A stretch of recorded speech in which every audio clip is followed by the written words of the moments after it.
গ্রাম বাংলার মানুষের জীবনযাপন। গ্রামের সাদামাটা মানুষগুলো প্রতিদিন মাটির চুলায় রান্না করে খেতে হয়। হ্যালো এভরিওয়ান, আসসালামু আলাইকুম। সবাই কেমন আছেন? আশা করি সবাই ভালো আছেন। আলহামদুলিল্লাহ, আল্লাহর রহমতে আপনাদের দোয়ায় ও ভালোবাসায় আমিও ভালো আছি।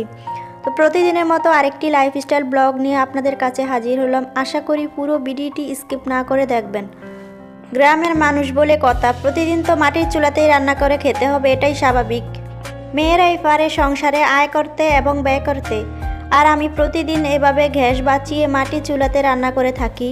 শীতকাল মানেই হচ্ছে শীতকালীন সবজি, আর শীতকালে বিভিন্ন রকমের সবজি পাওয়া যায়।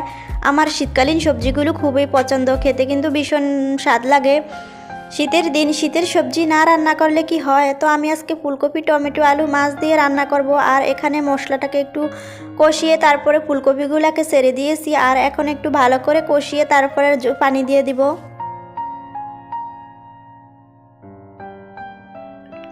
তো তরকারিটা কষানোর পরে আমি এখানে গরম পানি দিয়ে দিচ্ছি, আর গরম পানিটা না দিলেও সমস্যা নাই, কারণ আমার গরম পানিটা করা ছিল। তো না ফালিয়ে আমি গরম পানিটা তরকারিতে ইউজ করেছি। আর এখানে হচ্ছে টমেটোগুলো উপরে দিয়ে ছিটিয়ে দিয়ে এখন আমি মাছ দিয়ে দিচ্ছি। আজকে সকাল সকাল তাড়াহুড়া করে রান্নাবান্নাটা করে নিয়েছি, কারণ হচ্ছে ছেলের পরীক্ষা শুরু হয়ে গিয়েছে, তো ছেলেকে নিয়ে মাদ্রাসাতে যেতে হবে, এজন্যই। আর এখন আমার তরকারিটা হয়ে গিয়েছে, তো আমি উপরে দিয়ে ধনেপাতা দিয়ে এখন নামিয়ে নিব। আর আজকে এক তরকারি রান্না করছি, তাড়াহুড়ার ভিতরে চলে যেতে হবে।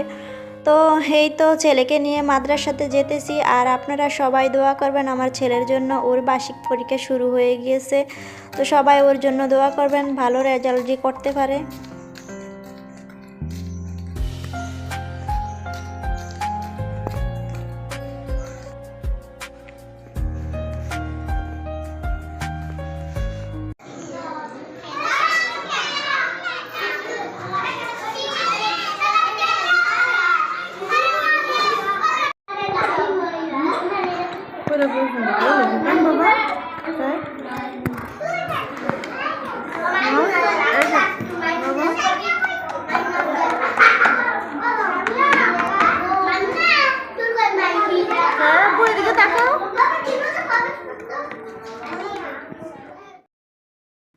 তো ছেলের পরীক্ষা শেষ করে বাড়িতে আসার সময় বিস্কিটের দোকানে ঢুকলাম কিছু বিস্কিট কেনার জন্য।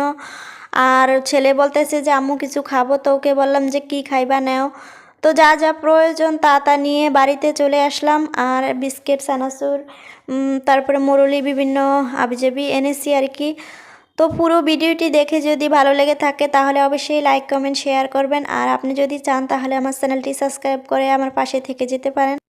তো সবাই ভালো থাকবেন, সুস্থ থাকবেন। আল্লাহ হাফেজ, আসসালামু আলাইকুম।